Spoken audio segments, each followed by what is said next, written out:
Salut les players, on se retrouve pour une nouvelle vidéo. Voilà, c'est le dernier épisode de notre série En route pour l'Euro 2024 et notre favori des favoris, c'est l'Angleterre, Anderson. Bien évidemment, ils sont toujours parmi les favoris de par leur effectif, de par leur espoir dans le football, mais malheureusement, ils ont du mal à terminer, ils ont du mal à vraiment franchir cette ligne-là et je pense que ça y est, la compétition où ils vont enfin la franchir est arrivée, Femi.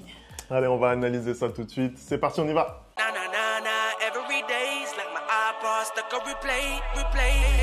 Allez Anderson, on va commencer avec cette liste concoctée par Southgate. Donc, vous d'ailleurs, n'hésitez pas à nous dire ce que vous pensez de cette équipe anglaise. Est-ce que vous pensez qu'elle est vraiment favorite à la victoire finale? On sait qu'il n'y a pas eu de grand trophée international pour l'Angleterre depuis sa Coupe du Monde en 1966. Donc, ça commence à faire très longtemps. Ça date de fou. Et donc, la liste avec bien sûr certainement peut-être le meilleur contingent du monde. Tu m'enlèves les mots de la bouche en fait. Tu m'enlèves les mots de la bouche. J'étais en train de lire les noms présents sur la liste. Waouh. Ils vont se présenter avec une équipe vraiment impressionnante. Je pense qu'on a du très très haut niveau à chaque ligne, à chaque poste pratiquement. On retrouve bien évidemment Trent Alexander-Arnold qui s'est remis de sa blessure avec Liverpool. On retrouve Kyle Walker encore qui sort d'une grosse saison avec Manchester City. On a dans la liste bien évidemment Declan Rice. On a le meilleur joueur du Real Madrid en Liga, Jude Bellingham, présent dans cette liste là.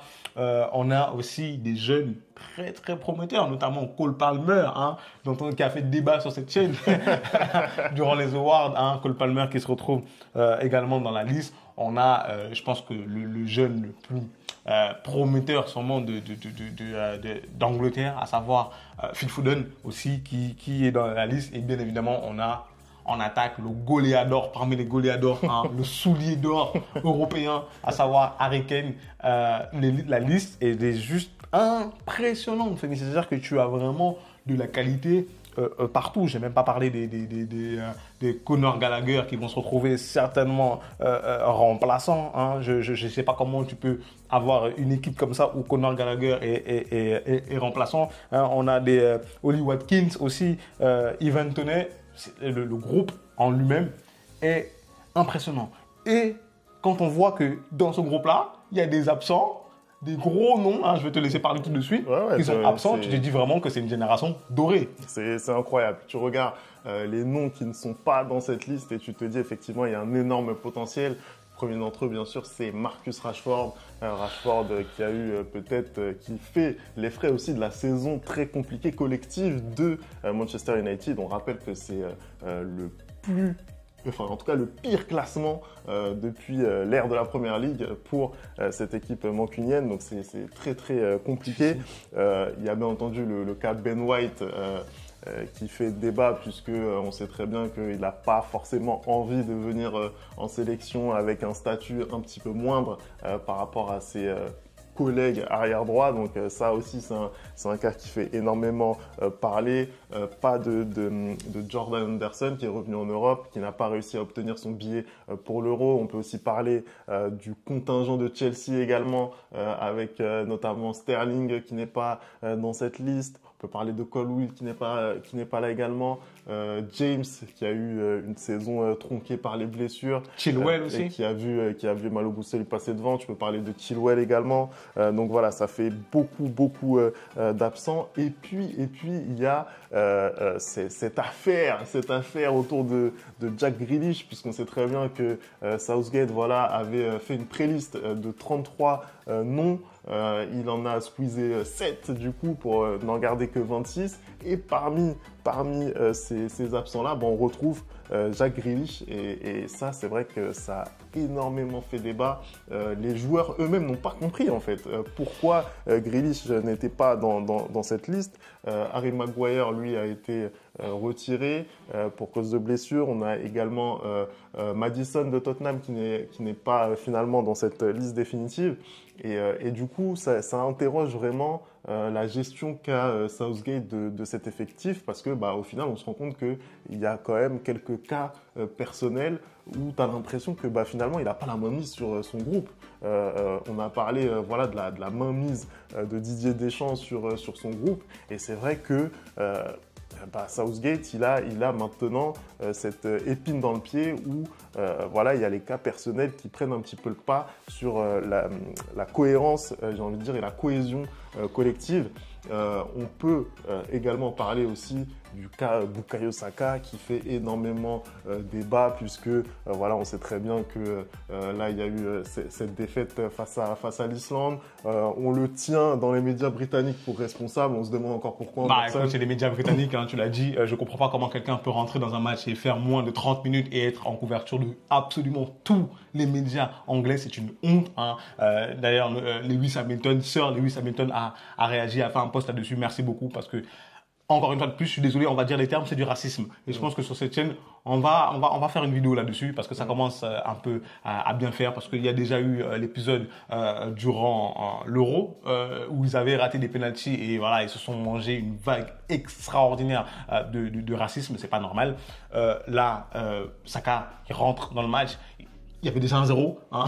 Ils perdent et c'est lui qui est partout dans les journaux. Alors que quand l'Angleterre, durant le dernier Euro, gagnait des matchs et qui mettait des doublés, c'est Jack Grealish qui mettait en couverture. Donc on comprend pas. J'ai envie de revenir sur l'absence de Jack Grealish qui est vraiment pour le coup incompréhensible parce que quand tu regardes cette équipe d'Angleterre, tu vois que dans son poste, en fait, il n'y a même pas de, comment dire, aujourd'hui, il n'y a pas de vrai ailier gauche de métier en remplacement de Gordon, en fait. Donc, comment il va faire pour l'Euro? Comment il va partir avec quoi? Est-ce qu'il compte mettre de temps en temps Palmer ou Phil Foden à gauche? Mais c'est pas leur poste. Donc, est-ce qu'il a des problèmes Southgate avec Grealish? On ne sait pas. Mais pour moi, vraiment, c'est l'absence la plus notable de cet effectif-là. On va se projeter maintenant sur le 11 type, celui qu'on pense être le 11 type de cette équipe anglaise. Et là encore, on se rend compte qu'il y a énormément de qualité. Tu as parlé de la présence de Gordon lors du dernier match. Il y a également Phil Foden et Harry Kane qui sont clairement candidats pour être titulaire Anderson dans cette compo. Bien évidemment, depuis que Southgate a pris l'équipe, on regarde un peu, il y a pas mal de compos qui se sont succédés. Mais là, depuis quelques matchs, quand même, tu vois que le 4-2-3-1 est la composition de l'Angleterre. Il essaye de créer des automatismes. Et si on regarde ce 4-2-3-1 là, on voit qu'à gauche, généralement, en défenseur gauche, il met Trippier. Et là, la charnière centrale habituelle, normalement, c'est Maguire et Stones. Mais là, Maguire est sorti pour blessure. Donc, je pense qu'il va mettre Marc Guéhi. Il sera présent dans cette charnière centrale. À droite, je pense qu'il n'y a absolument pas de débat. Hein. On a Kyle Walker, malgré Trent Alexander-Arnold. Je pense que Kyle Walker sera définitivement le titulaire. Au milieu de terrain, on a Declan Rice et Kevin Maino qui vont un peu être le double pivot de cette équipe-là. Et devant eux, ce sera bien évidemment Jude Bellingham. Hein. Jude Bellingham sur les côtés. On a Gordon à gauche et on aura Phil Foden à droite pour moi qui peut être suppléé bien évidemment par Cole Palmer ou Gordon qui peut être aussi suppléé par Cole Palmer puisque apparemment c'est ce que veut faire Gareth Southgate et devant l'inéluctable, l'inévitable Harry Kane. Donc vraiment le 11 titulaire de cette équipe d'Angleterre est très fort et très dangereux. Hein, j'ai vraiment l'impression que comme je l'ai dit avant, c'est la bonne année pour cette équipe d'Angleterre là. En tout cas quand tu regardes ce 11 là, je ne vois pas ce qui pourrait leur arriver. Non, clairement, c'est un très bon 11. Moi, je me demande dans quelle mesure un Cole Palmer va pouvoir s'intégrer dans la rotation parce que sincèrement, là, ce qu'il nous a montré sur ce début de rassemblement et sur ces matchs de préparation, avec, on le rappelle, son premier but en sélection face à la Bosnie et puis ce bon match aussi malgré la défaite face à l'Islande, je pense que c'est un titulaire en puissance. Voilà, il est fort de sa saison extraordinaire avec Chelsea et ça peut vraiment être très intéressant de faire jouer Palmer. Alors, est-ce qu'il va être capable, comme ça a été le cas d'ailleurs contre l'Islande, de faire jouer et Phil Foden et Cole Palmer? ça va être compliqué en sachant que Jude Bellingham, lui n'a pas démarré titulaire. Donc ça, c'est une question qu'on peut se poser, mais en tout cas, le 11, il fait peur. Il fait peur, on va pas se mentir. Si on se projette maintenant, Anderson, sur le début de la compétition pour cette équipe d'Angleterre, un groupe, somme toute, assez abordable pour l'Angleterre, puisqu'il va y avoir la Serbie, le Danemark et la Slovénie. Comment tu vois les choses, toi? Je vois l'Angleterre première du groupe. Famille, je ne veux pas aller par 4 chemins, je suis désolé. Je vois l'Angleterre sortir de ce groupe largement premier. Et je pense même qu'ils ne vont même pas lâcher des points tellement ils sont impressionnants. Je pense que dès le troisième match, déjà, ils pourront peut-être intervenir de la rotation pour pouvoir faire souffler les joueurs. Parce que ce soit la Serbie, que ce soit le Danemark ou que ce soit la Slovénie, pour moi, aucune de ces équipes-là, même s'il faut faire très attention au Danemark malgré tout, n'a le niveau de cette équipe d'Angleterre en tout cas. Et je pense qu'elle va clairement afficher ses ambitions cette année d'aller remporter la compétition. On rappelle quand même que l'Angleterre est finaliste du dernier Euro contre l'Italie. Ils perdent au tir au but où on a un immense Donnarumma pour empêcher l'Angleterre de gagner et de briguer son deuxième trophée. On rappelle que l'Angleterre, pareil, dans la dernière Coupe du Monde, se fait sortir par la France, qui arrive en finale sur un gros match encore. Donc vraiment, il leur manque ce petit truc-là, ce petit élément, en plus ce facteur X qui va vraiment leur permettre de gagner cette deuxième Euro dans leur histoire. Pour moi, cette année, c'est la bonne. Vraiment, c'est le plus gros favori que j'ai pour cet Euro-là. Un peu plus que l'équipe de France qu'on a fait hier. Mais je ne vois pas en fait ce qui pourrait arrêter l'Angleterre. Je ne vois pas ce qui pourrait mettre un caillou dans la chaussure des Anglais aujourd'hui, Femi. Justement, tu parles de caillou dans la chaussure. On a évoqué tous les problèmes en interne de cette équipe anglaise. Dans les grandes compétitions, il ne faut pas ce genre de choses en fait. Il ne faut pas ce genre de choses. Tout le monde doit tirer vers le même objectif. Quand tu commences à avoir quelques éléments qui expriment publiquement des désaccords, ça commence à devenir très compliqué. Donc le contexte n'est pas favorable. En 2024, ils ont soufflé un petit peu le chaud et le froid en match amical, notamment avec cette contre-performance face au Brésil, ce match nul face à une Belgique en reconstruction. Là, il y a encore cette défaite lors du dernier match avant l'Euro, parce que maintenant, le prochain match pour l'Angleterre, c'est à l'Euro. C'est des éléments quand même qui incitent pas forcément à l'optimisme. Et on sait très bien que quand tu es extrêmement favori comme ça, il peut y avoir une petite déception. En tout cas, le contexte autour de l'Angleterre me plaît pas trop. Après, sincèrement, j'aimerais beaucoup qu'ils soulèvent enfin un grand trophée international.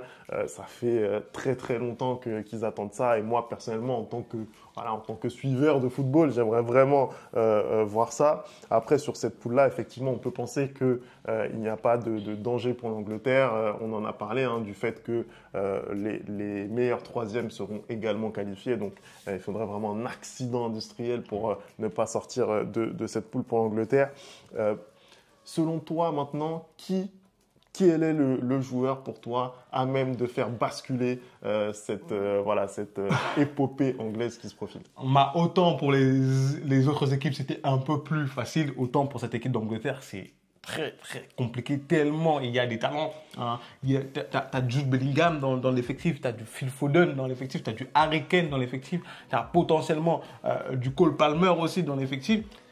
C'est très compliqué pour moi aujourd'hui de vraiment devenir un facteur X. Peut-être ce serait Harry Kane parce qu'il sort vraiment d'une grosse saison européenne, encore une fois de plus, avec le Bayern. Et je pense que le capitaine des Three Lions aura vraiment à cœur de mener son pays jusqu'à la victoire finale.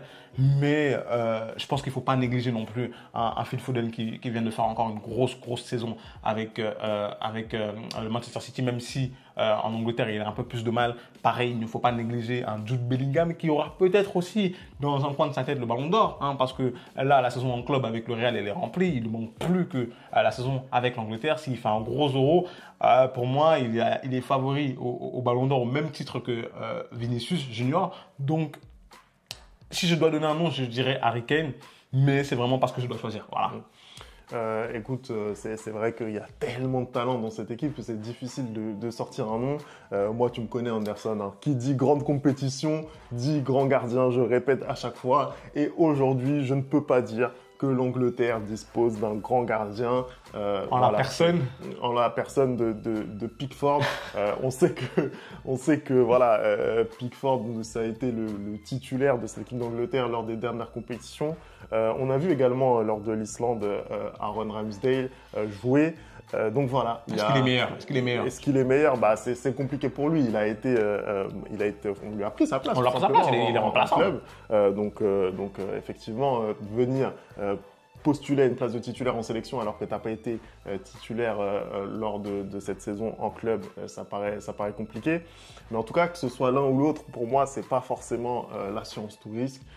Et je pense que ça, c'est vraiment ce qui manque par rapport à une équipe comme la France, selon moi. Donc on verra ce que ça va donner pour cette équipe d'Angleterre. En tout cas, merci d'avoir regardé cette vidéo. On n'oublie pas les bonnes habitudes, le replay foot. Dites-nous vous ce que vous pensez de cette équipe anglaise. Est-ce que pour vous, c'est le grand favori de cet Euro 2024? Et puis nous, on va se retrouver très vite. Là, maintenant, on va pouvoir se projeter dans ce début de compétition. On va bien manger tous les jours. Il y aura, je pense, un match à débriefer au moins tous les jours. Ça va être incroyable sur la chaîne. Donc, restez connectés. Et nous, on se retrouve très très vite pour une nouvelle vidéo. Ciao!